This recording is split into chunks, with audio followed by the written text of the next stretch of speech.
always felt there was a better way, a more natural way of doing things. Biological, organic, biodynamic, holistic. I think that we can tie a lot of these minerals up in our soils by farming differently.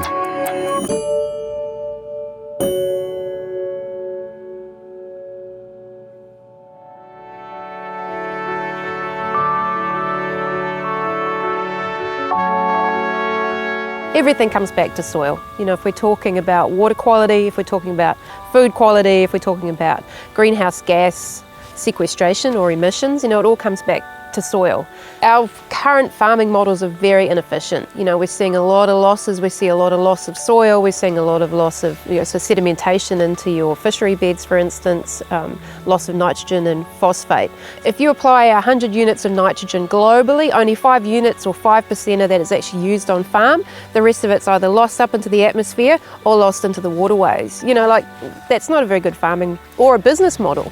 So it all comes back to how do we manage soil. So looking at how do we regenerate that soil so that it will hold on to those pieces. If we want to keep farming, if we want to keep producing food, if we want to, that old one, you know, feed the world, the only way we're going to be able to do that is through regenerative agriculture. It's just something that's happened and progressed naturally. It's just felt right for me.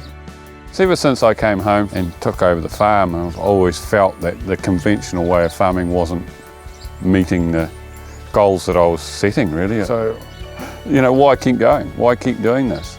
And then I slowly started meeting people who were doing these other things and talking to them. It's just incredible what's out there and how you can use nature to just improve everything on farm.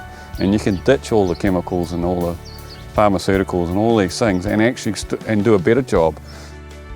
So I've taken on a holistic approach to my farming. And so holistically, we change our whole grazing, the way we run our farm basically. We change everything. We look at not just our soils, our pastures, our animals, we look at the community around it, we look at the community on the farm and the community outside the farm and how we can help it.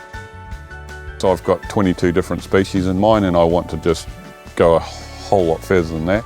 Imagine you getting up every morning and your breakfast was bacon and eggs, your lunch was bacon and eggs and your dinner was bacon and eggs. Okay, and your drink was water, and that's all you had for a whole year. How would you feel?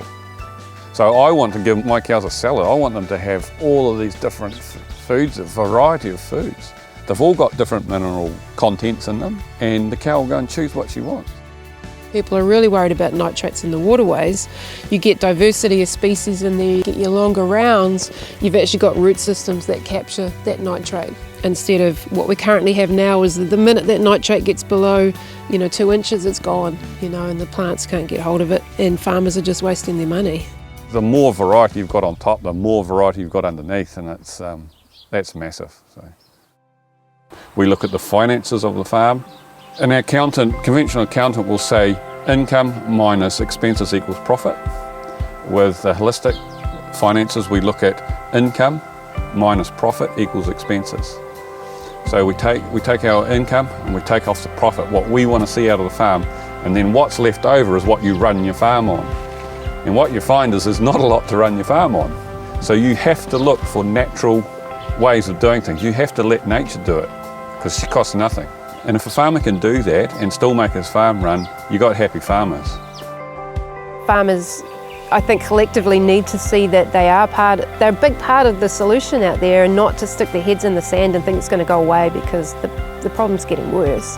And we have the tools. We're past that innovation stage, like there's enough producers out there that aren't those early adopters. And so it's not that people aren't doing it, they're just not talking about it because they're worried what their neighbour will think. So I encourage people to talk to each other, go and meet some of these producers and see, hey, you know what, I can still produce high volumes of milk while only using, say, less than 60 units of nitrogen. There's lots of farmers doing that. Go and talk to them, see how they do it. Get curious. So why am I leaving New Zealand? I just find it really upsetting to be here.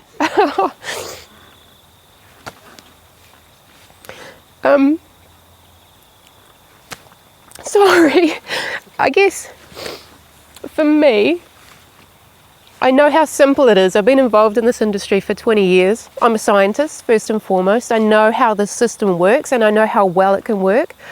I've had producers that I've been working with for, at least 20 years, and some of them have been doing this for 35 odd years. They're very profitable. They're doing a great job. They're building soil, they're building carbon, and yet we're just not getting buy-in, and the water qualities, rivers are crashing. And I love this country. I can see how we can do this with the environment and have this as profitable enterprises, create resilient farming systems, and it's so possible. Modern agriculture is the fad.